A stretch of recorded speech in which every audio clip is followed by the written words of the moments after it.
made during the course of this call may not be based on historical information or facts and may be forward-looking statements. The forward-looking statements are based on expectations and projections and may involve a number of risks and uncertainties and other factors that could cause actual results, opportunities, and growth potential to differ materially from those suggested by such statements. On the call, we have with us Mr. Puneet Dalmia, MD, Dalmia Bharat Limited, Mr. Mahendra Singhi, Managing Director and CEO, Dalmia Cement Bharat Limited, Mr. Dharmendra Tuteja, CFO, Dalmia Bharat Limited, Mr. Rajiv Bansal, Group Head, Strategy and Transformation, and other management of the company. I would now like to hand the conference over to Ms. Aditi Mittal, Head Investor Relations at Dalmia Bharat. Thank you, and over to you, ma'am. Thank you, Neeraj. Good morning, everybody. A very warm welcome to all of you in the Q1 22 earnings call of Dalmia Bharat Limited.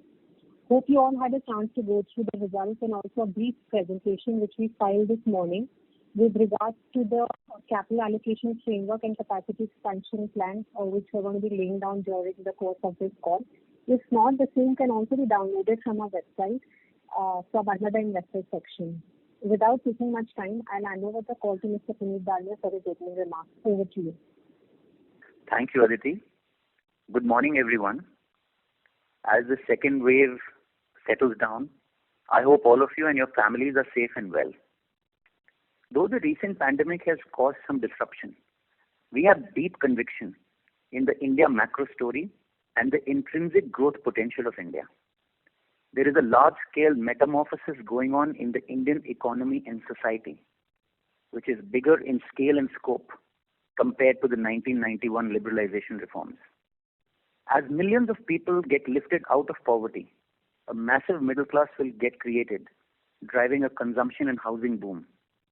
And as India marches confidently towards becoming one of the top 3 economies of the world, India will continue to build world-class infrastructure across the board to enable economic growth. We see both infra and housing as strong and sustainable demand drivers for cement demand over the next decade. To serve this enormous growth in cement consumption that is likely to happen, we have set ourselves the following 3 strategic targets for the next 10 years. 1, we want to be a pan-India, pure-play cement company. 2, we will have a significant presence in every market that we serve. And 3rd, that we will grow our capacity to between 110 to 130 million tons by 2031. We have spent a lot of time discussing and deliberating our capital allocation policy within the management team and our board over the last few months. I would like to thank many of our investors who gave us valuable inputs on how to look at our capital allocation. I know that we have taken 1 quarter extra to come back to you on this issue, but it has been a very worthwhile and a high-quality exercise. Just like we were the first cement company to announce net zero carbon by 2040, we are excited to be the first cement company in India to formally announce a capital allocation policy. The central principles that have driven our thinking on capital allocation is that Dalmia will deliver a predictable, sustainable, and profitable growth over the next decade. And all this with a strong balance sheet with the highest standards of corporate governance. We looked at our 11% capacity CAGR over the past 10 years and realized that our capacity growth was uneven in the first 5 years at 25% CAGR compared to the next 5 years at 4% CAGR. We are now making a 10-year plan to grow in a much more predictable manner with a 15% capacity CAGR, which will take our capacity to between 110 to 130 million tons by 2031. Though our growth will be a judicious mix of both organic and inorganic opportunities, we will lay much more emphasis on the cost-efficient, predictable, and easier to plan organic growth. While our 10-year plan is to reach between 110 to 130 million tons of capacity. But in the next 3 years, we have firm plans to reach a capacity of 45.5 million tons. We are further detailing our plans to reach 60 million tons by March 2025, which we will announce in the next 9 to 12 months. The details of our journey to 48.5 million tons will be shared by Mr. Singhi later in this call. While pursuing predictable growth, we also want to ensure that our shareholders have a predictable trajectory of returns. Hence, we are making a significant shift in our policy of returning capital to our shareholders. From this financial year onwards, we are allocating up to 10% of our operating cash flows towards dividend and share buybacks. Dalmia took its responsibility towards the environment very seriously, much before it became fashionable and now a business compulsion. We are proud to be one of the greenest cement companies on the planet, and we will continue to reduce our carbon footprint ahead of our peers. Today, we are announcing a bold commitment to become a 100% blended cement company over the next 5 years. This will substantially reduce our clinker factor and carbon footprint in the years ahead. We are currently below 500 kilograms of CO2 per ton of cement, and we will bring this close to 400 by 2025 and below 400 by 2030. However, we will continuously find newer ways to accelerate this reduction and come back to you with our progress on execution periodically. I have been named chairman of the 25-member Cement Development Council made by the Government of India for a period of 2 years starting 5th July 2021. With all humility, I accept this responsibility, and I will work closely with all stakeholders to showcase the cement sector in India to the whole world as a standout story of decarbonization in a hard-to-abate sector. As a part of our capital allocation policy, we are proposing an innovation in green fund by allocating up to 10% of our operating cash flows to develop and adopt innovative technologies to combat climate change. This fund would be used for nurturing breakthrough innovations such as developing low-carbon cements, pilots for carbon capture technology, mineralization, oxy-fuel technology, heat electrification, green hydrogen, etc. As a part of this allocation will be used towards continuously reducing our carbon footprint by investing in renewable power, substituting fossil fuels, and using alternate materials to substitute clinker. Since inception, we have always been amongst one of the most profitable cement companies in India. While we pursue a lower carbon footprint, we will also continue to go lower on the cost curve.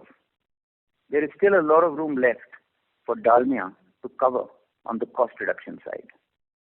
We are allocating 1,000 to 1,200 crores over the next 2 to 3 years to invest in waste heat recovery systems, solar power, and equipment and IP to substitute fossil fuels and clinker.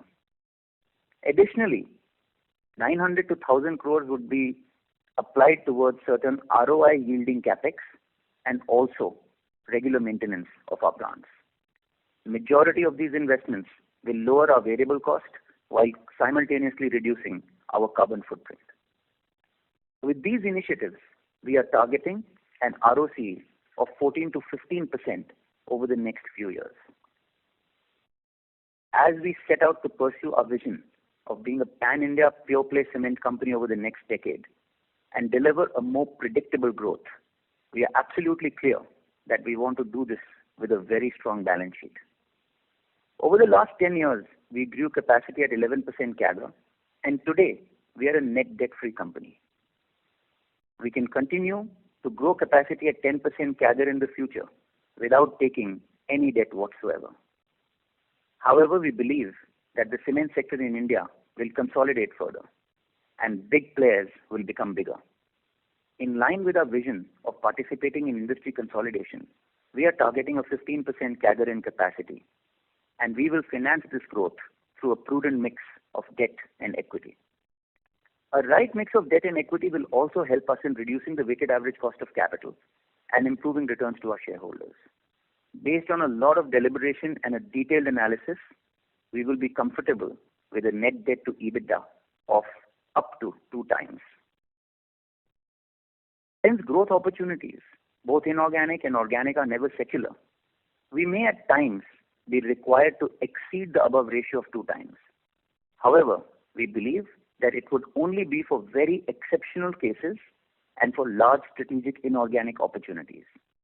And we will endeavor to bring it back within 2 times in a definite time period. Over the last few months, during our engagement with investors, we had received a lot of constructive feedback on sharpening our focus on our core cement business. We looked at our historical journey over the last 10 years, and we learned that by creating pure play businesses, we have reaped significant benefits in business performance due to management focus and accountability. We will continue the same strategic direction and will make Dalmia Bharat a pure play cement company. In line with our strategy of creating a pure play cement company, we reviewed the building materials retail and the refractory business. After detailed deliberations in the board meeting yesterday, the board has decided to divest the retail business from DCBL. We expect to complete this divestment process within the next 3 to 4 months. Till 30th June, DCBL has made a total investment of rupees 99 crores in this business, and the board has approved an additional allocation of 40 crores to meet the expenses till the date of divestment. In refractories, DCBL has divested its refractory business to Dalmia Bharat Refractory Limited. The divestment has been done at a fair market valuation undertaken by Grant Thornton. The scheme has been approved by the shareholders and is currently pending with NCLT for its final approval. During this quarter, we have also divested 4.5% of our stake in IEX, and we will continue to evaluate our position in the same. We have also made changes to our treasury policy and clearly articulated that at least 85% of the money should be invested in AAA rated debt instruments, while the balance 15% can be in AA plus rated debt instruments. I've always maintained that our people are our biggest assets, and we have got here because of a committed, hard-working and ambitious management team. We saw the magic they produced during the first wave of COVID last year by delivering our best performance ever. Even this time, during the second wave, as COVID spread rapidly into rural areas, we navigated several mini lockdowns, a temporary oxygen crisis, and an incredible disruption in supply chains with great commitment and finesse. Our leaders did a great job and managed the business very well while keeping deep empathy and the morale high. In the journey ahead, our people will be the most important focus, personally for me, and we will emphasize disproportionately towards building a great culture and a strong value system. Another important area of my personal focus in the coming years will be to continuously focus on building more transparency and embracing the highest standards of governance. A very key event in this board meeting is that the board has recommended the appointment of one of the big five, Grant Thornton, as auditors of Dalmia Bharat Limited. Approval for the same is yet to be taken from the shareholders. I thank you all once again for your valuable inputs and constructive feedback on how to think about our future journey. Just to quickly summarize, Dalmia will be a pan-India pure-play cement company with a capacity CAGR of 15%, which will take our capacity to 110 to 130 million tons by 2031. This growth will be achieved with the highest standards of transparency and governance and a strong balance sheet, keeping the net debt to EBITDA under 2 times. Our treasury will be invested only in AAA or AA plus debt instruments. Our growth will be more predictable, and we will focus much more on organic growth and pursue strategic acquisition based on our long-term footprint. We will allocate up to 10% of our operating cash flows for returning to shareholders through dividend and share buybacks. We will grow yet be fully responsible towards the environment. To pursue our RE100 and net zero carbon goals, we will allocate up to 10% of our operating cash flow towards an innovation and green fund, which will be used to develop and adopt the latest environment-friendly and construction technologies. The balance available funds, along with any debt, will be used to fund our growth journey to 110 to 130 million tons. In line with our vision to create a pure-play company, the board has decided to divest the construction retail business in the next 3 to 4 months, and the refractory divestment is also approved by shareholders, and it is awaiting the final NCLT approval. We have made some very strategic and significant announcements during this call, and we are super excited about it. We will continue to seek your guidance, support, and feedback from time to time. I would now like to hand over the call to Mr. Singhi for an update on the quarterly performance and to share the specifics of our growth plan till 45 million tons. Thank you. Thank you, Puneet. Dear friends, a very happy morning to all of you. In my view, today is a historic day for Dalmia Bharat Group, as we have been able to lay down and share with all our stakeholders what our vision is for next 10 years. The way transparently we have come out with our vision on environment, on social front, on governance front, as well as on sustainable and profitable growth. I think it will go a long way to make us as one of the most important players even in the field of ESG. Dear friends, the pandemic has brought to reality the unthinkable and disrupted life world over. I'm very proud of our team that even during this period also, we have delivered a great and consistent performance. First, to this call also, I would like to thank my own team as well as the government and the other society who had helped us to take care of people and the society. We have made our all best efforts to take care of the people by contributing in one way or other, by providing all sort of services so that people are sure of their health and of the future. We were also very happy to contribute significantly towards government's efforts to meet their COVID measures. Friends, like what Puneet has shared, that we have always believed in our today and tomorrow. And tomorrow, not only on the business, but on the sustainability also. We could continue our leadership role in sustainability as well as the green growth. And that has helped us to bring down also our carbon footprint to almost 492 kg per ton of cement. Here I would also like to share with you that with the appointment of Shri Puneet ji as Chairman of Development Council, it will give not only the Dalmia Bharat Group, but to all cement companies of India a great opportunity to excel in all areas of circular economy, all areas of decarbonization, and how to use the material. We have been able to take important role in global sustainability world, and based on that, and based on our performance, COP26 presidency has made our company as one of the 16 COP26 business leaders who can play a very important role in garnering the support of various organizations for waste to zero, as well also show a leadership.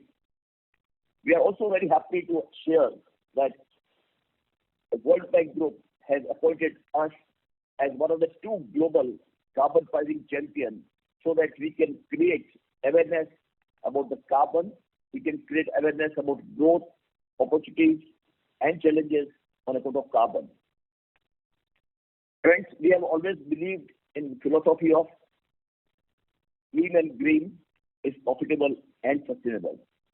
And the same philosophy would be pursued while first targeting a capacity growth plan of 48.5 million tons and then reaching to a level of 110 to 130 million tons by 2031 in the most sustainable way. We will surely now try to highlight that how we are going to meet our target of 48.5 million tons in next 2 years. So let me share that detail. And before that, let me also highlight how is our ongoing projects going on. So in regard to our commercial production of line 2 of grinding unit, Odisha grinding unit, we are expecting to make it commercial by September end. In terms of trial production of Morli cement, it will start in few months' time, and we are expecting that commercial production should start by December this year. This will take us our capacity to 36 million tons by end of financial year 22. The Bihar grinding unit is expected to begin production by March 24. The remaining capex on the same, along with some land acquisitions for limestone augmentation, is close to around 2,000 crores. The market in East continues to remain buoyant, and we have tremendous confidence in the good prospects of the region. And accordingly, we would be expanding in the East market also, in addition to expanding our footprint in South and Northeast.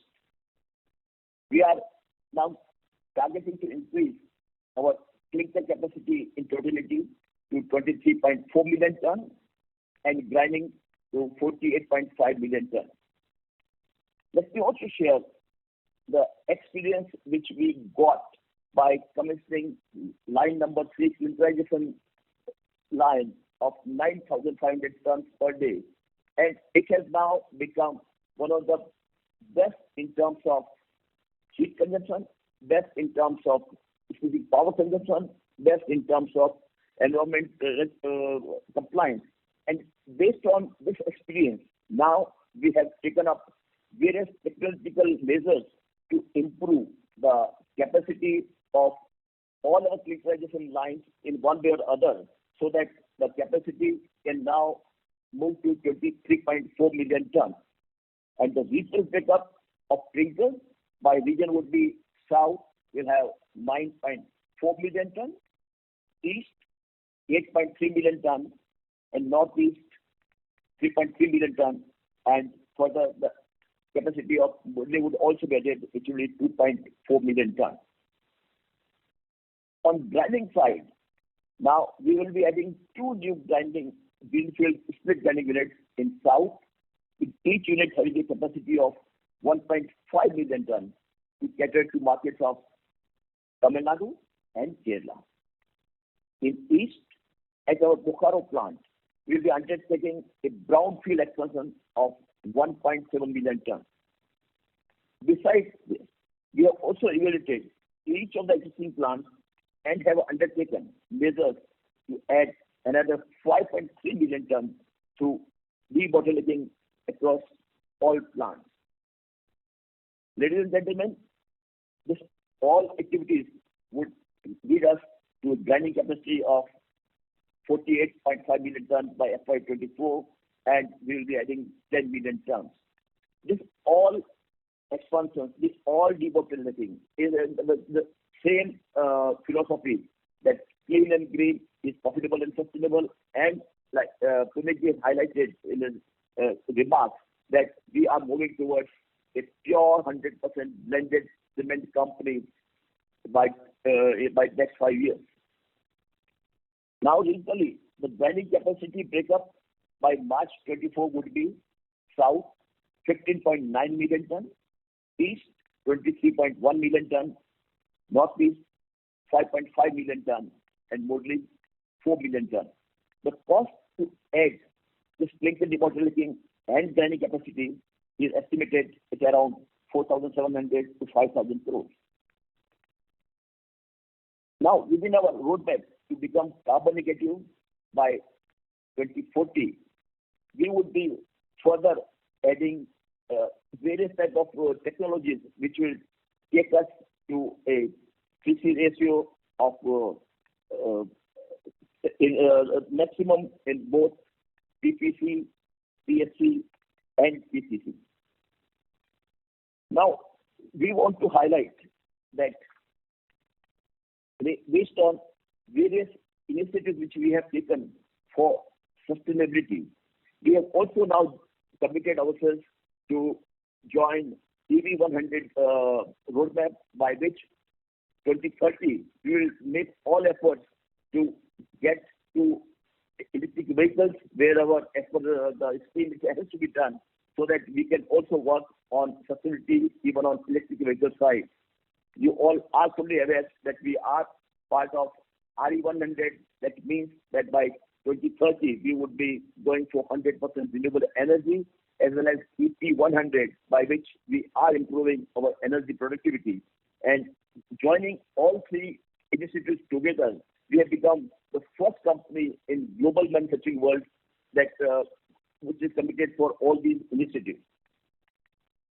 We are spending close to 1,000 to 1,200 crores for building solar power capacity, waste heat recovery system, and increasing proportion of green fuel in our fuel mix. By March 23, our solar capacity would be around 87 megawatt and WHRS 62 megawatt. We are hopeful that by this period, all our kilns would be having WHRS capacity. Furthermore, there would be an expenditure of close to 1,000 crore upon certain ROI initiatives and routine maintenance expenses. So this is, friends, a broad overview of what we are doing to work on capex for adding capacity to 48.5 million tons. Over and above that, the efforts would be to create a limestone ability for various new greenfield, brownfield projects, which will help us to reach to our mission of 130 million tons by 2031. Now, let me move to quarterly performance. The revenue for the quarter was rupees 2,589 crores, and the EBITDA stood at 700 crores. Both revenue and EBITDA witnessed strong growth at 36% and 14% respectively on YOY basis. Despite the continuous cost increase, the EBITDA margin remained healthy at 27% and per ton EBITDA at rupees 1,430. Despite the sharp increase in the price of slag over the last few quarters, we were able to maintain our raw material cost at 855 per ton due to change in the product mix from Portland slag cement to Portland composite cement. Our fuel and power cost increased to 1,054 per ton with the quarter due to increase in cost of petcoke and coal, which has also now become a national and global phenomenon. Petcoke prices are at all-time high of around $130 per ton compared to what it was about $70 per ton in Q1 FY21. We have been continuously reducing the proportion of petcoke to the fuel mix, as many times I highlighted that all our plants are ready to use any economic fuel. While for the quarter, the petcoke percentage came down to 46%, and in this journey for June month, we were able to bring it down further to 34%. We will go on optimizing the fuel mix, looking to its economic viability. The most important area here I would like to highlight is our journey towards green fuel, which is otherwise called alternate fuel. For us, whatever it saves either the cost or the carbon footprint, that's a green. So we have increased usage of green fuel, which stood at 9.1% of the fuel mix as compared to 8.4% in Q4 last year. and 6% in Q1 FY21. In fact, in June, we increased the greenfield percentage at the highest level of 14%, and we are quite hopeful that when this year ends, we should be able to touch greenfield percentage of 20%, which will also help not only our organization to bring down the cost and bring down the carbon footprint, but it will also help the municipalities, the cities, as well as various companies from where you would be taking care of their hazardous waste. In terms of logistic cost, it has marginally inched up to 1,057 rupees per ton during the quarter, despite various measures which we have taken, but at the same time, the cost of diesel has impacted us also and most of others also. Friends, the beginning of new fiscal may have been tepid, but for now, the worst seems to be behind us.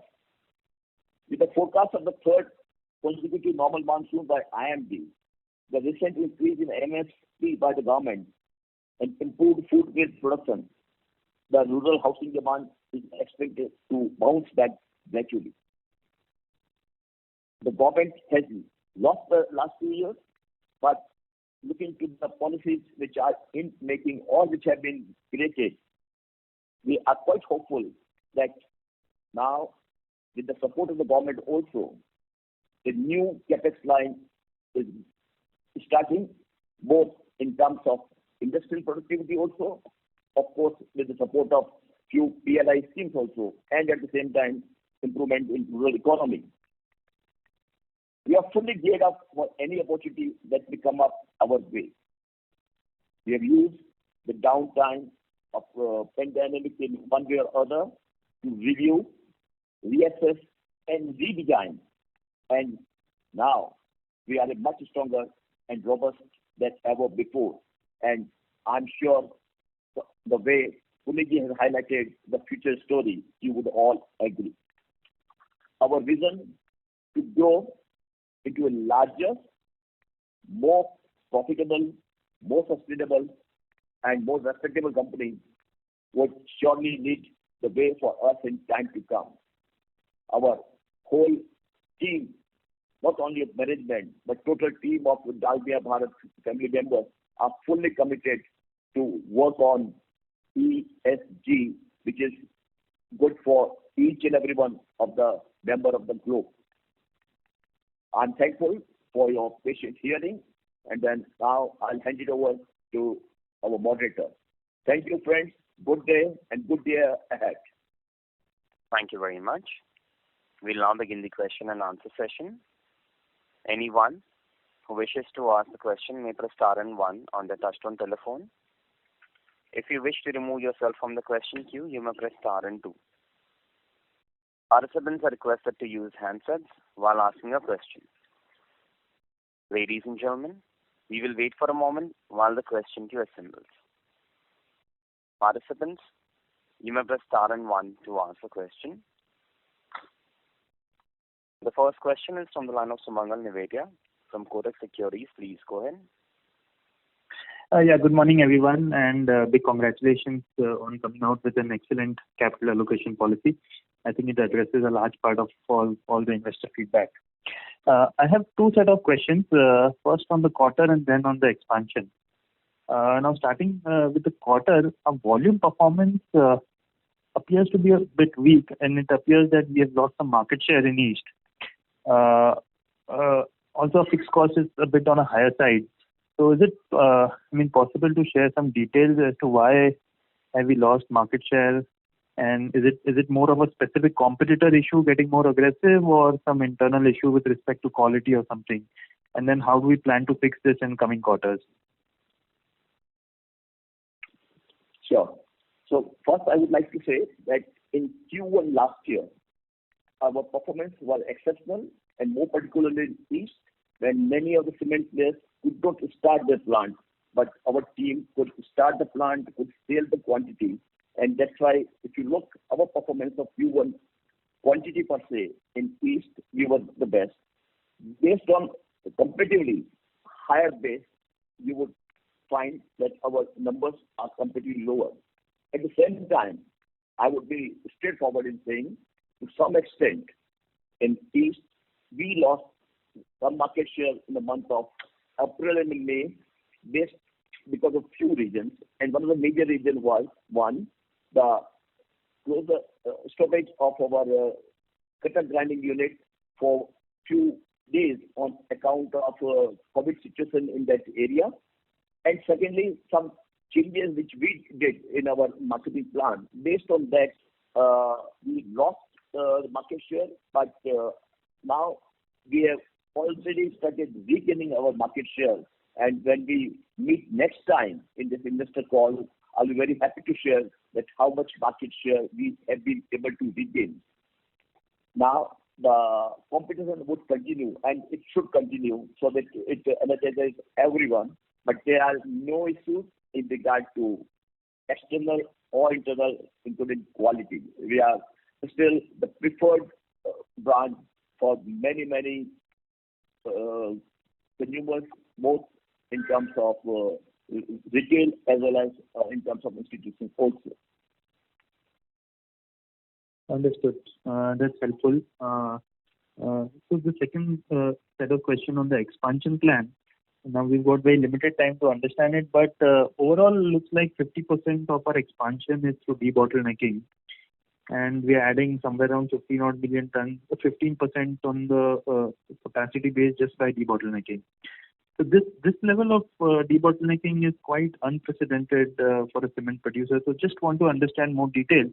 Is it some low-hanging fruit which is available only with Dalmia, or is it possible across the industry now in coming years? And what exactly are we doing here in terms of debottlenecking? And then in the overall capex of 5,000 odd crores for 10 million tons, how much are we spending for this debottlenecking and the remaining greenfield brownfield? First, I would like to say that our team is fully capable of understanding new technological innovations as well as to get best out of each and every plant. Now, based on that, now future looks great in terms of demand, in terms of good opportunity, and that's why a detailed exercise was done for each and every mixing plant as well the cement grinding facilities, that what best can be churned out of it. You know, our philosophy is use less and produce more. So even if you are able to produce more from the existing unit by doing certain debottlenecking, by changing certain equipment, by expanding cyclones, by making changes in cooler, by making some small changes here and there, why not to do that? One or other way, many companies do that, and that gets done also.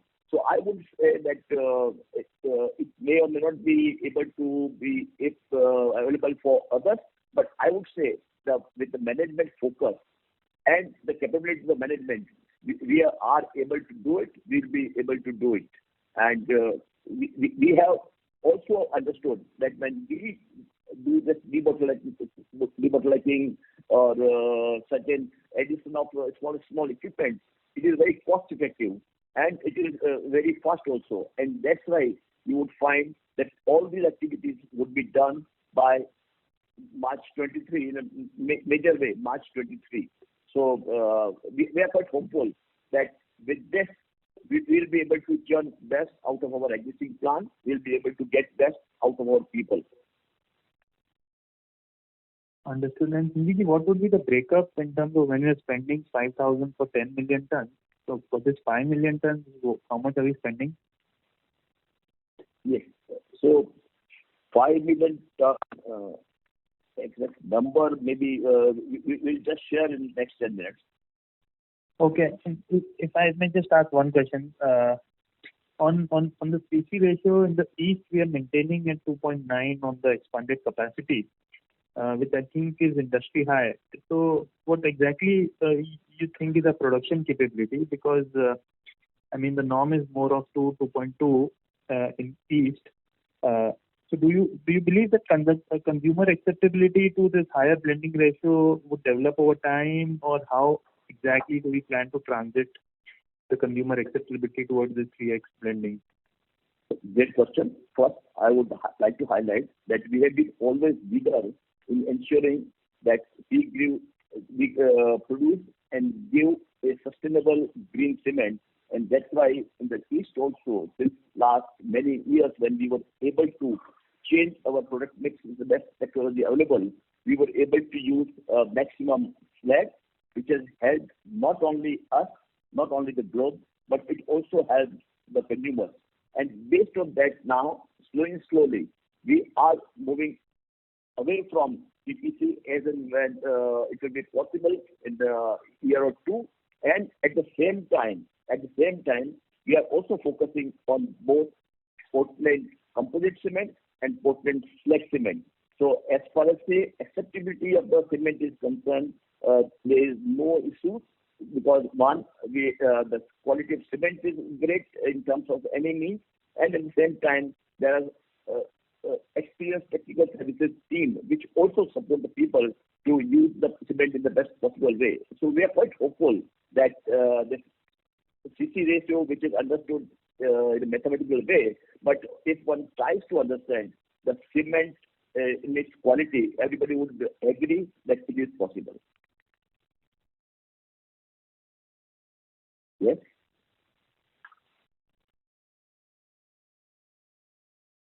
Mangal, may I request to unmute your line from your side, please? Sorry. Thanks. Just if I may squeeze in just last question on the CapEx, given it's quite a significant announcement. So we are planning to spend 10,000 crores in the next 2.5 years. I mean, if you could share what would be an annual breakup of CapEx and how much have we spent in 1Q, that will be very helpful. Yes. Damodar, would you like to share? Yeah. In the first year, it may be around the 4,000 crores, and the remaining amount will get spent in the next few years. First year is FY22, 4,000 crores? Yes, please. And what have we spent in 1Q? Quarter one is only about 300 crores, so the amounts will get spent in the coming quarters. Okay, so 3,700 in. Okay, got it. Okay, thanks for patiently answering all the questions, and all the best. Thanks. Thank you. The next question is from the line of Amit Murarka from Motilal Oswal Financial Services. Please go ahead. Yeah, hi. Thanks for the opportunity and congratulations on the capital allocation policy. So just a few more questions on that front, particularly the capex on the capacity side. So in announcement, how I see is like the expansions are more on debottlenecking rather than the new units being set up actually. So and if I have to just look at like South, like in South, I think you are looking at 3.9 million ton expansion, 3 million ton expansion plus 0.9 of debottlenecking. But for that, the clinker seems like 1.6. So that implies a very high cement clinker ratio, and South as a market, I believe, doesn't have that much of blended cement or slag cement. So how do we think about the blending ratios in South, wherein you seem to be indicating that the ratios will be higher going ahead? Yes. So, like we highlighted that now we have started our journey towards 100% blended cement company within 5 years. So with that aim in mind, we have started even now also as we speak, increasing our blended cement, which is EPC in South in a larger way. And in South at the moment, we are not targeting the slag cement, but we are targeting that slowly we should be only producing Portland cement. And even in today's scenario also, there are many institutional buyers also who do use PPC. Secondly, also I would like to highlight that now Government of India is also thinking in a big way how to promote green products, and the blended cement is part of those green products. Government is thinking how to make now green roads in which they can use blended cement as well they can use fly ash or other materials also. So now we are looking at the future, because we are just not looking at past what has happened. Everybody has to now understand what's the need of the future for the country also and for the globe also. So based on that, we have said that yes, we would be moving towards blended cement, and accordingly we should see for that in grinding. Okay. And the clinker expansion that you mentioned in the presentation, is that all debottlenecking, or there is a new clinker line that is coming up also? So this is all debottlenecking, like what I said, that we could identify various opportunities which are lying in each and every plant, and our experience of putting up one of the best technologically proven plant, line 3 in Rajgangpur in Odisha, has given us a lot of sight. And now with the support of our technology plant suppliers like FL Smith, AHD, Herbert Delbany, and Tyson Group, we are confident that in a very short time we'll be able to expand this capacity. Okay, but there is no new clinker line being set up, right? Just to be clear. You're so right. Okay. And what will be the limestone life in each of these regions now after these expanded clinker lines? We have a sufficient clinker reserve available for various places, and depending from maybe 15 years to 25 years and all that. And secondly, also now the government has become very proactive in identifying the limestone reserves land which are lying near the cement plant also and otherwise also. And you would find that now every second month or third month there are limestone block auctions. Government is bound now to announce and to execute the limestone block auction, and which will also help us in ramping up our limestone reserves. So we are quite confident that as a cement company, we will be able to further ramp up our limestone reserves in each and every place of existing operations. As well, we will also be able to get new auction blocks in the newer areas also. Sure. And on the context of auctions, like in the north, you had won the block under auction. So, by when that will come into production? Yes. So efforts are on now. First, to buy the land there, and once we are through with 60-70% land purchase, then we'll be able to commit our timeline.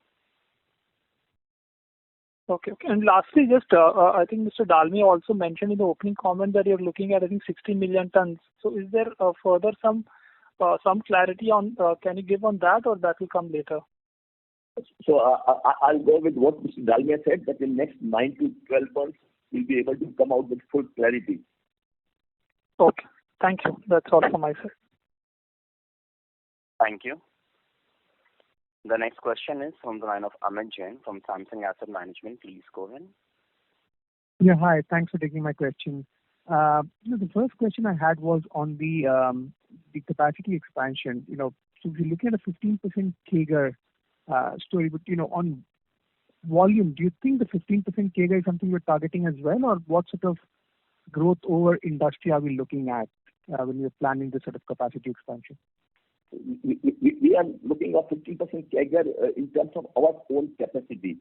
I'm not sure that the capacity of Indian cement sector would be able to grow up to 15%, but we do feel that the cement sector may grow by 7 to 8, 9%. But our target is that our CAGR should be 15% in terms of cement capacity growth, and this we are looking from our own cement capacity.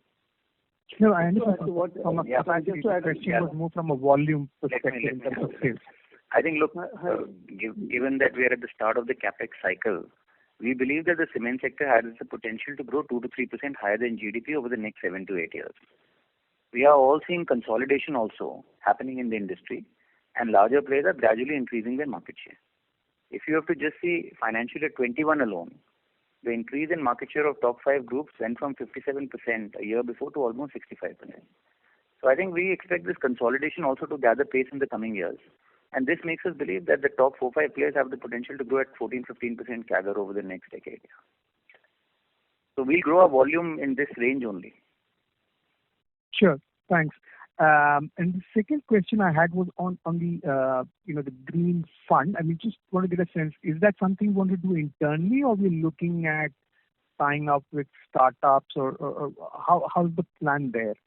I think, look, at the end of the day, we want to use this to enhance our, cost competitiveness and green competitiveness. So, I think we are still going to make we have given you the broad direction on, what are the areas that we are looking at. Now, in what format we will invest, how we will invest, we're going to detail that out, but it has to benefit Dalmia. Either we come down on the cost curve or we come down on carbon footprint. So we are going to absorb these technologies to, help us both on the cost side and the green side. Sure, understood. And just the last question from my side is, when I look at the capacity expansion for the next 3 years, my understanding was South was still, sort of underutilized. And, we want to be a pan-India, and, the current 4-year plan does not seem to include North. Just your thoughts, why you trying to put up capacity in South ahead of North? Sure. So if you break up South, I think there is Tamil Nadu and Kerala, and there is Andhra Pradesh and Karnataka. I think we are adding most of our capacity in Tamil Nadu and Kerala to serve the Tamil Nadu and Kerala markets, which we think we have a better cost position there compared to some of the Andhra players. And we think a lot of cement which comes from outside South can be substituted by local capacity. So bulk of our capacity in South is getting added in to serve the Tamil Nadu and Kerala markets. Thank you. And if I can just add, Rajiv here, when you're talking about the next 4 years, the plan that we announced in the next 9 to 12 months, also we are looking at expanding our footprint in the central and North India. But at this stage, we'll not be able to divulge more details at this time. But definitely the 60 million ton that we're talking about also will set our footprint in the North and Central India. Right. Makes sense. Thanks. Thank you. The next question is from the line of Kamlesh from Prabhudas Lilladher. Please go ahead. Yeah. Thanks for the opportunity, sir. One question on the part of this ongoing expansion. So if I recollect, in last quarter con call, we had told that roughly around 960 crore is pending to be invested. But in this presentation, we have given that 1915 to 1950 to 2000 crore is pending on the ongoing expansion. So any clarity on that part? So there are 3 projects which are ongoing projects. One is Cuttack or Odisha grinding unit, and second one is the Bodli, which is going to be commercialized by December, and third one, and where the major capex is there to be spent, is of Bihar grinding unit. So this is all broadly distributed in these 3 units. No, sir, I was asking that we were guiding that the pending capex is 960 crore, but now I see the amount, it is 1950 to 2000 crore. And it's in the last quarter con call only.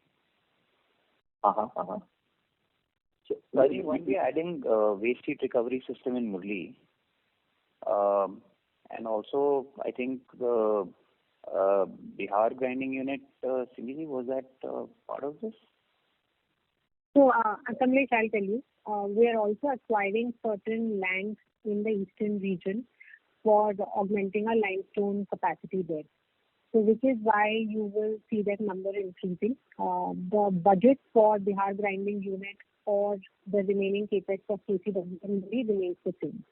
There is no change in that.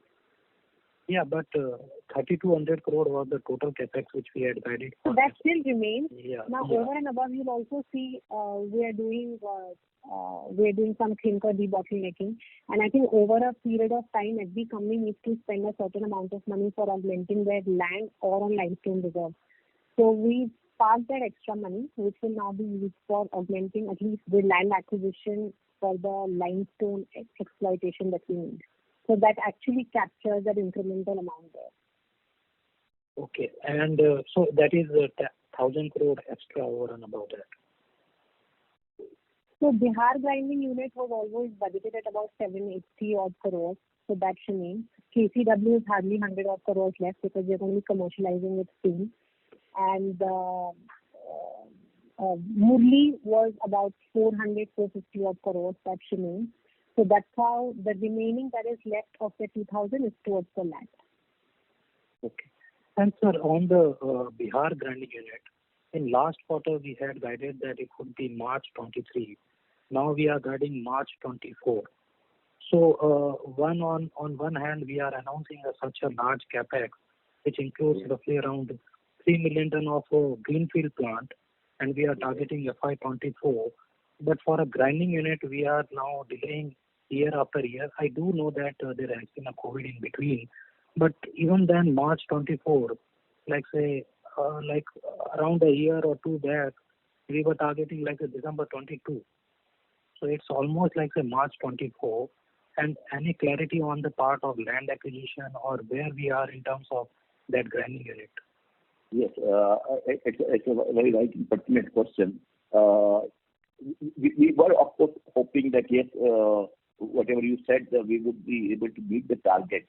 But at the same time, on account of the sudden issues in the land acquisition where we were planning earlier, so we are now required to shift to some nearby land in that area. On that account, this delay is there. And when we said that March 24, yes, we are saying that it will be FY24, but that doesn't mean that this plant will get commissioned by March 24. It will be in the maybe between July to September 23. But then yes, what we said is that by FY24 this will be commissioned. And we are still making efforts that how this can be preponed, but at the moment we will not like to give very specific date because few things are in offing. And sir, further clarity on the part of this greenfield plant. So what is the status of land acquisition or mine, and even for the two greenfield grinding units which we are putting in Tamil Nadu and Kerala? Yes. So greenfield grinding units, whatever say we are talking, things are in place, and we should be able to complete this by March 23. Okay. And sir, lastly, on this sustainability and green energy projects, 1,200 which we are committed, does it include the waste heat recovery and solar plants as well, or it's on the technology side or carbon-free cement or all that?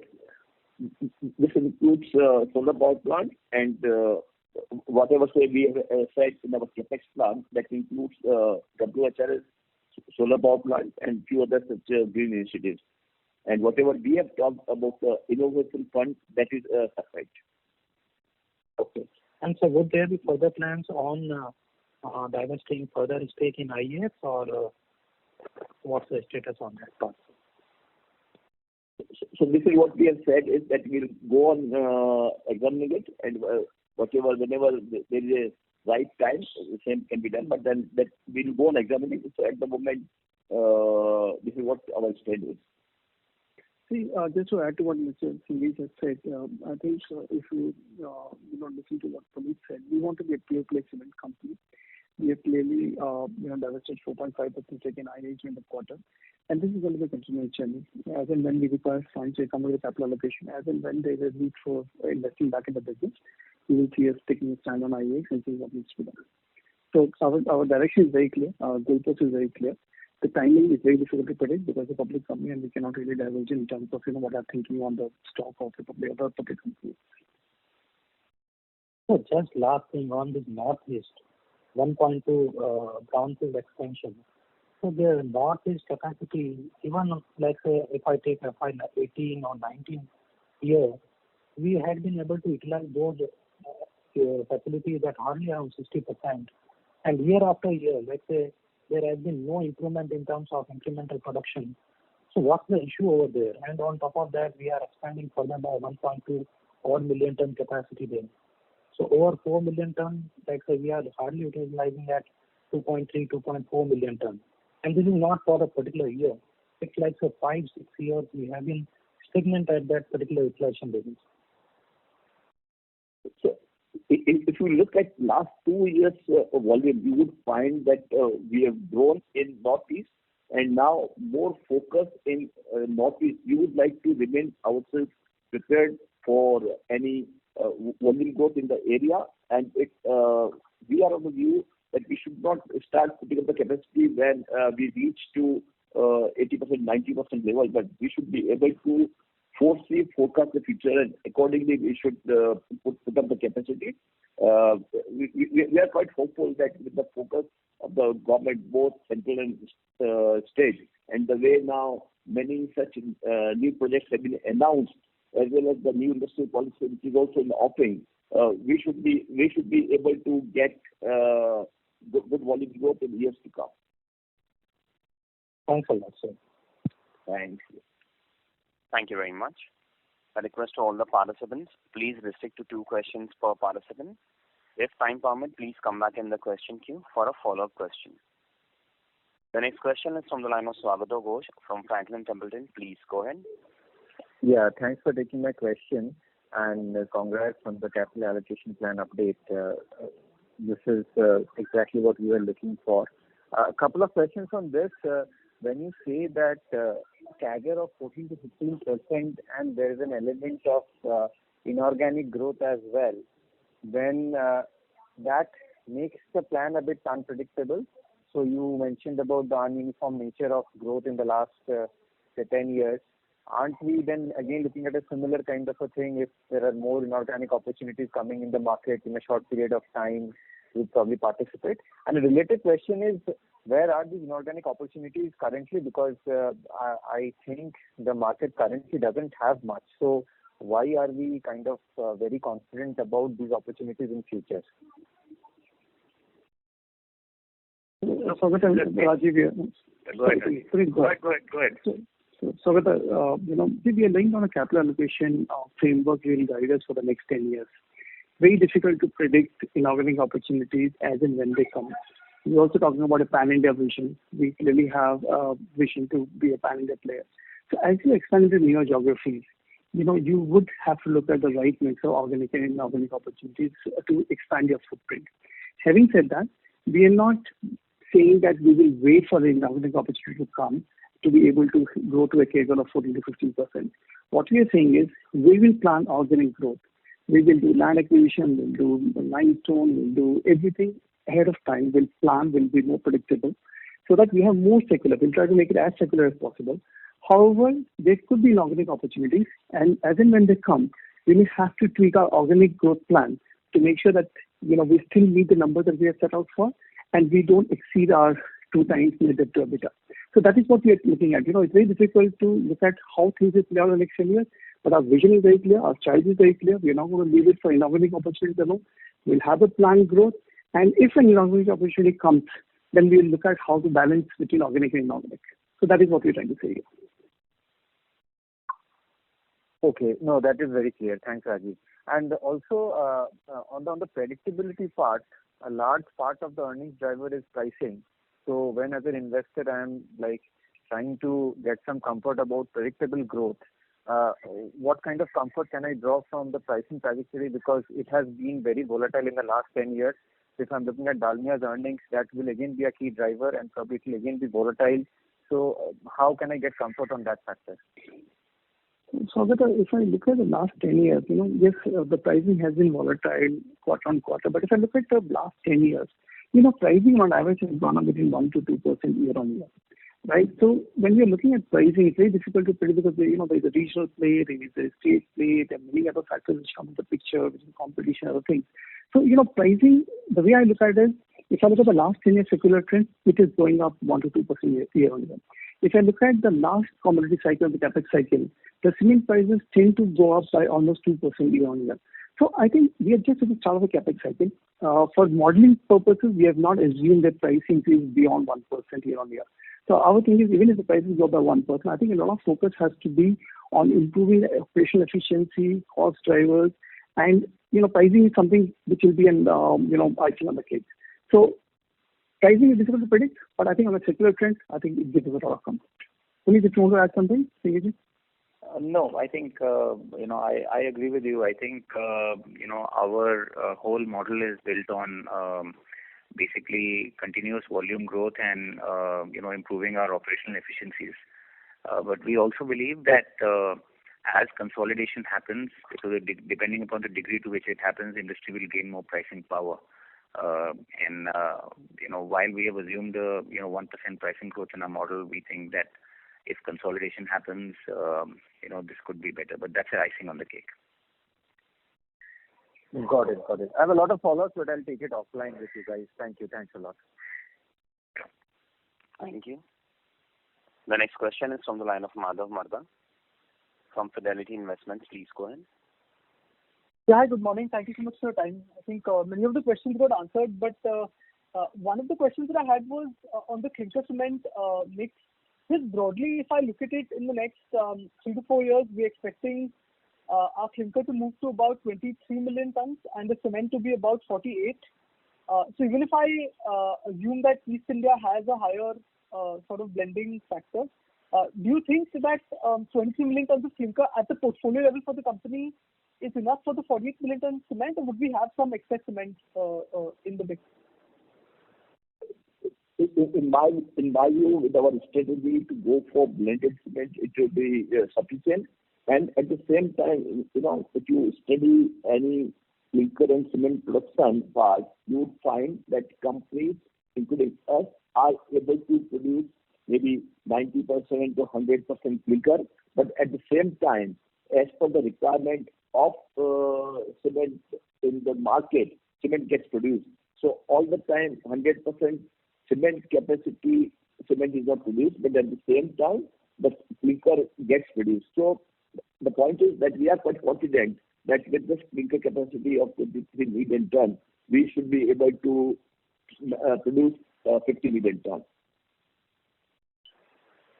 Okay, good. And the second question was on the capacity growth. I think Mr. Dalmia did mention that in the 15% capacity gather, broadly 10% is what we're expecting to be on the organic side and 5% on the inorganic side. Is that how we are broadly thinking for the next 10 years?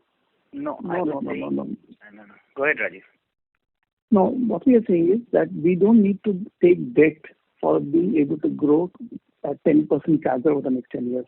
See, in our model, we can grow 10% year on year without the need for debt. Because we are targeting a higher growth of 15%, we have to look at a judicious mix of debt and equity. And so it's not saying that 10% is organic and 5% inorganic. We will look at what kind of inorganic opportunities come our way, whether it's a strategic fit, whether it is in increasing our footprint in the regions that we want to be, and then look at the inorganic opportunities. So, but our planning is going to be more, almost everything based on organic. And if inorganic opportunity comes, then we look at it from a strategic perspective. Okay. All right. Thank you so much. Thank you.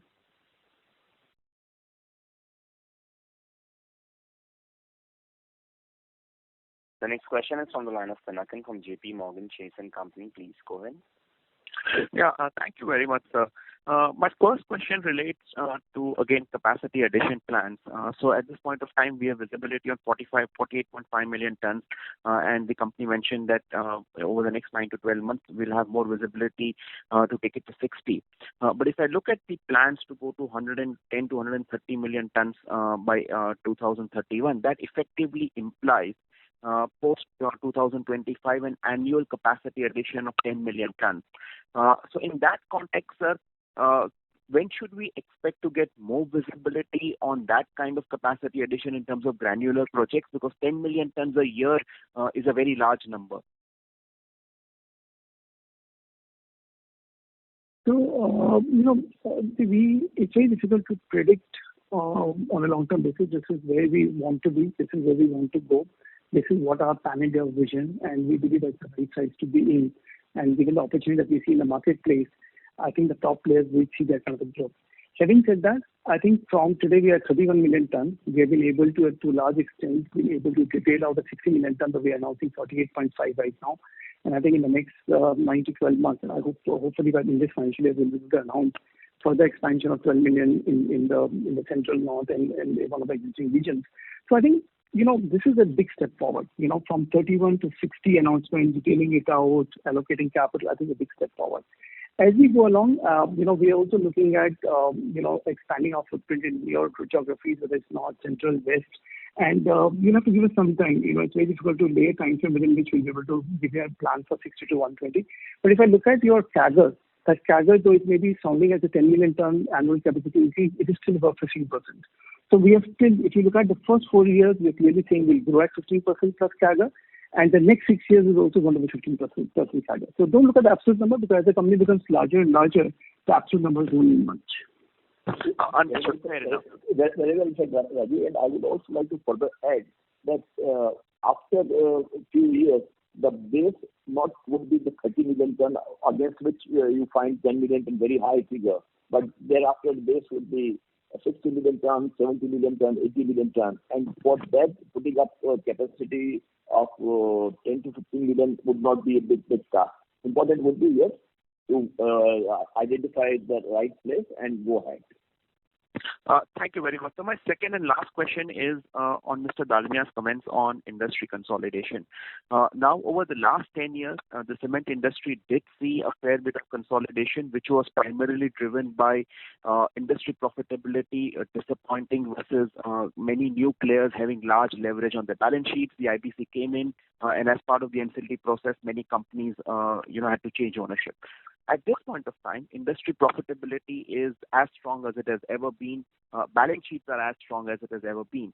So in that context, how does the company see consolidation opportunity emerge? Would it require, do you see industry profitability go through another down cycle which throws up consolidation opportunities? Or do you see some of the existing players or management just deciding to exit to take advantage of the high profitability and get a good deal? So, Puneet, let me attend this and then you can add to that. Yeah. See, when we're talking about consolidation, there's consolidation in two different ways. One is acquisition opportunities, where you see. Second is, as Puneet said in his opening remarks, see, we have seen over the last 3 years, almost 91% of incremental demand is being met by the top 5 players. In the last 1 year itself, the market shares have moved dramatically in favor of the top 5 players. So, consideration of market share is also very important. It is not only about consolidation in terms of merger and acquisition opportunities. But I think even that would happen. See, when I'm saying that, we can grow 10% through our internal cash accruals, a smaller player with 5 million ton capacity, even if they have to put a minimum capacity, they have to put at least a 2 million ton, 2.5 million ton capacity. They have to borrow a big amount of money because the internal cash flows are not enough to be able to fund that kind of growth. So their ability to grow fast actually becomes constrained because they're dependent on external debt in a big way.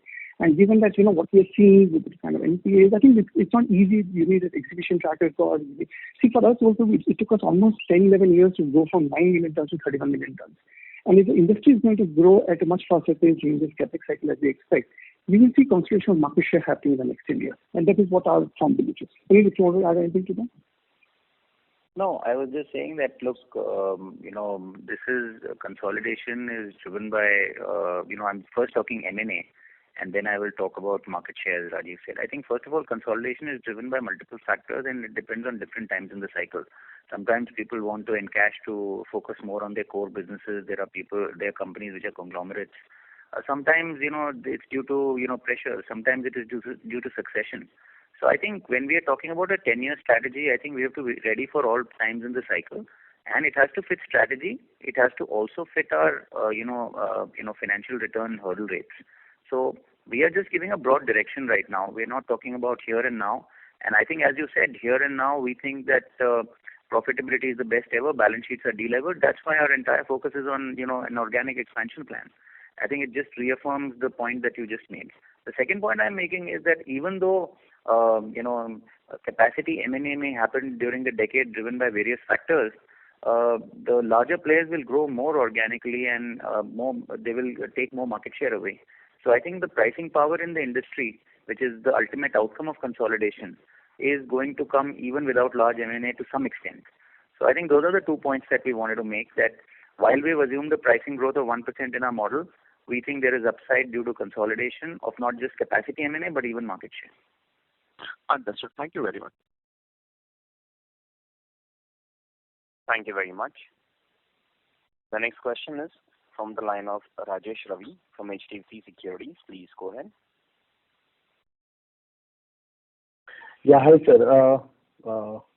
Good morning and congratulations on a great set of numbers and a detailed presentation, particularly towards capital allocation. My question pertains to on this WHRS capacity 62 megawatt which you are eyeing. Could you give some breakup on where and by when these capacities would be getting commissioned? So this WHRS capacity all would get commissioned by June 22 everywhere, June or July 22 everywhere, and then all our kilns except one kiln will have the WHRS capacity. Okay, so by June, so by next year same time we'll be having 62 megawatt, barring one location. Yes, yes. Okay, and second is on the. Can you share some like what was your clinker production in FY21? Would you like to share? Clinker production company on total basis for FY21. Yes, Aditya Dharmender. That was 12.6 million. 12.6 million, okay. So we were operating close to around 75% on clinker in FY21. Okay. So again, earlier participants have also asked to this. In terms of clinker expansion, the cement to clinker capacity ratio continues to remain at more than 2x. So is that a sufficient number, or it is more of a distributed grinding? Some of those grinding capacity expansions are more strategic in nature, and hence, this skewed number can sustain. So one, I would say that this is the capability which we are building for producing blended cement. Secondly, we would say that we'll have enough clinker to produce this cement, and then if overall industry average of capacity utilization is 70%, and in our case if it is 80 or 85% also, then also we'll have the enough or surplus clinker to produce cement. So we don't see any challenge as such. As well, the way technologically our team has understood the full usage of plant and equipment, we are quite hopeful that this clinker capacity will help us to produce more than 48.6 million tons. Okay. And similarly for FY21, what was the production mix that we have achieved on full year basis? OPC, PPC, PAC and composite? Yes. Aditya Dharmender. The last year cement production was about 20.7, and we had a CC ratio, cement to clinker ratio of 1.65. Okay. Possible to share like how much was our PPC and slag cement production?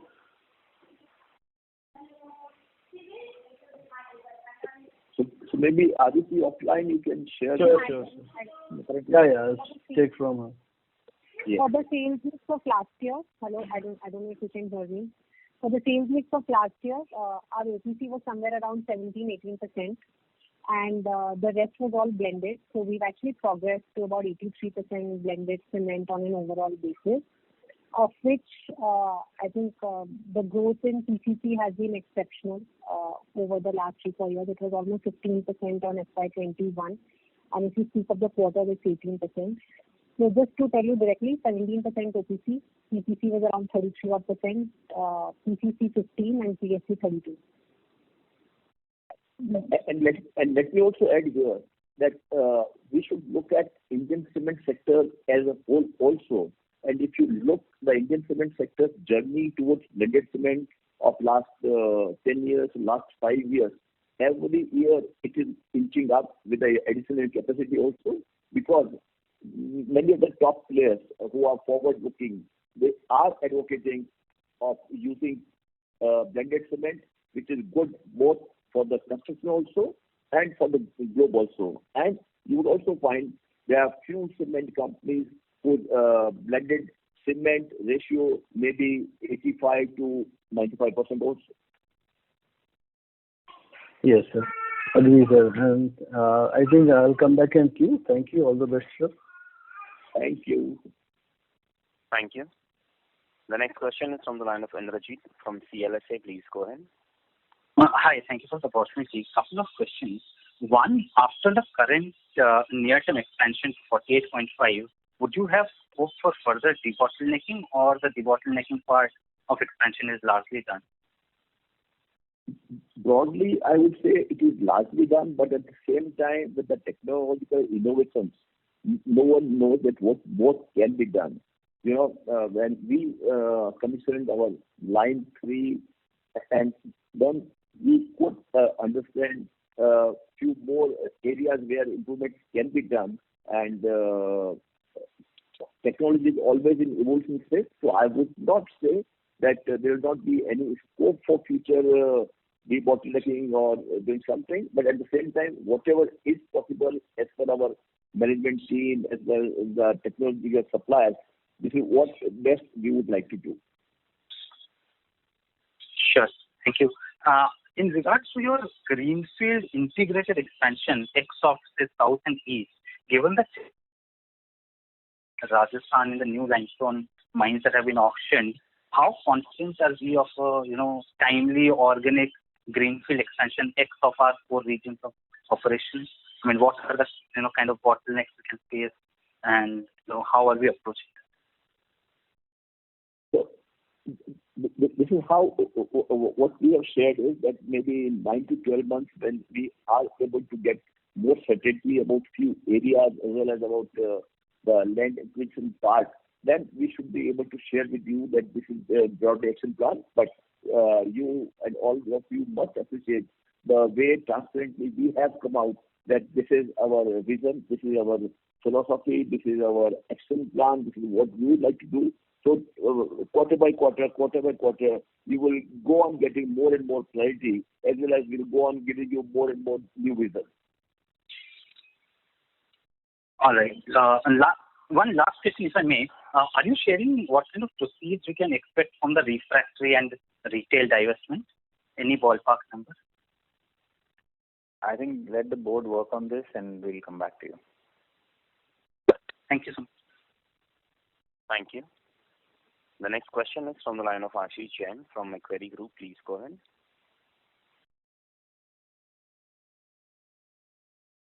Ashish Jain. Hi, sir. Good morning. Sir, I had 2 questions. One, the capex breakup that we have given of around 4,000 to 5,000 crores for this capacity addition. Can you break it up between how much is for clinker capacity, how much is greenfield grinding, and how much is the grinding upgrades that we are doing? Dharmender, you can share this. Yeah, clinker debottlenecking is going to be around 1,200 to 1,300. Then more cement capacity additions, which is greenfield, etc. That will be around 3,000 crore or so.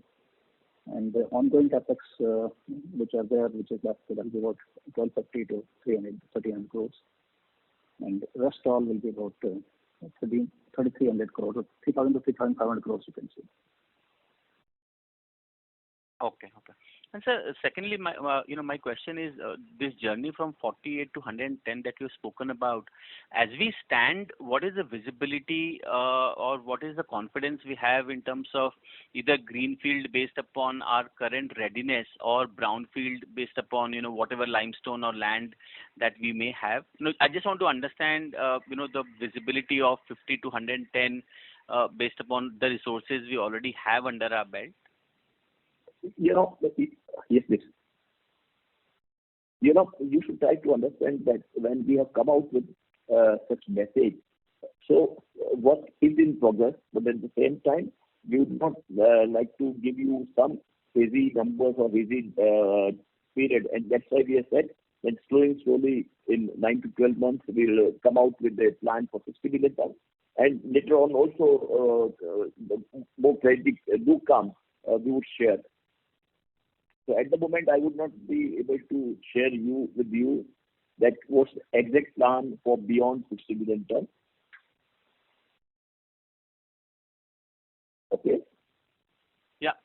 Got it. Thank you so much. Thanks. Thank you. The next question is from the line of Urmit Chaya from Asian Market Securities. Please go ahead. Just one question.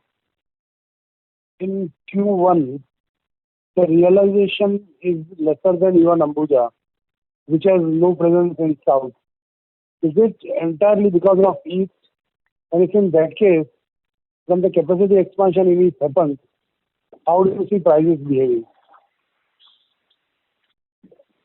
You know, the exact reason, because we don't have exact analysis of Ambuja, but then if you broadly compare, then maybe because of better prices present in northern India, that may have some impact.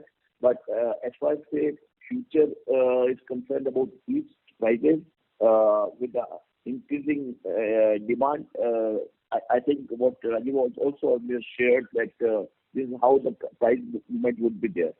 So we don't see any major challenge. One quarter here and there, something can be there. But otherwise, like in South also, broadly prices are stable. And in East, if you look even of last 3 years, in few quarters it's plus, in few quarters it's minus. But as far as say our brand is concerned, our capability to sell the right cement is concerned, that's great. So just last question. Isn't demand and price inversely proportional? You know better than me that sometimes it does. Thank you. Yes. Thank you. Thank you. The next question is from the line of Bhavin Chheda from Enam Holdings. Please go ahead. Yes, sir. Excellent presentation on capital allocation, and good to see the board taking the investors' feedback of focusing purely on the cement vertical. So just on the capacity expansion plans which are announced, the South, which I am seeing upgradation plus the greenfield would be entirely in Tamil Nadu? Like the greenfield would be in Tamil Nadu to serve the market of Tamil Nadu and Kerala. So the 3 million ton would be in Tamil Nadu. But then that will be serving the most prosperous market of Tamil Nadu and Kerala.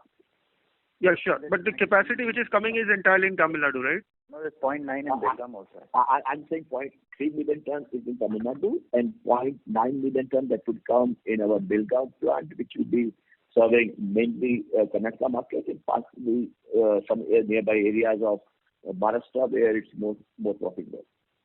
Okay. The second question, the results had a note of some old dispute on the, I think, 26% balance stake in Kelcom.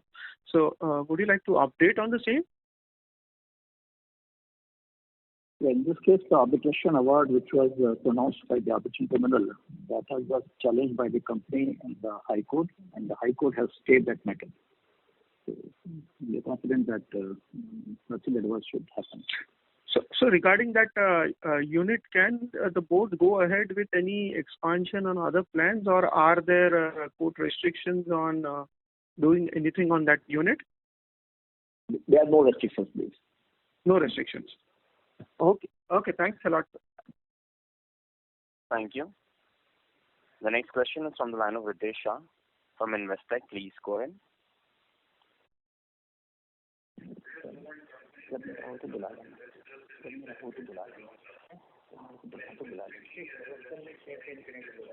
Yes, please. We are not able to hear the voice.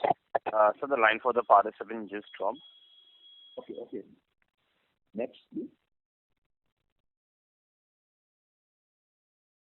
The next question is from the line of Girish Chaudhary from Spark Capital. Please go ahead. And congrats on the expansion plans. Couple of questions. Firstly, in the East, you will have a grinding capacity of 24 million ton and clinker is around 8 million ton. While you did discuss about high blending, but in terms of the raw material security, which is the slag, how confident are you in terms of the supplies? I just wanted to get a perspective on this. We are quite confident of supplies because one, the steel plants, they are broadly now running at full capacity. And second, there are plans announced by various steel companies to expand their slag steel production. And thirdly, since to some extent we would also be moving towards composite cement and so on, so that would also need a little bit lower requirement. That would need a lower slag. So that way we are saying that we are quite confident about the availability of raw material in terms of both slag and fly ash. But currently, do you have any contracted supply with the companies in some? Is there any medium? Yes. So will that continue on increase? Yes, we have some long-term contract also and some short-term contract also. But the way we have seen the market, steel companies do need cement companies. We must understand.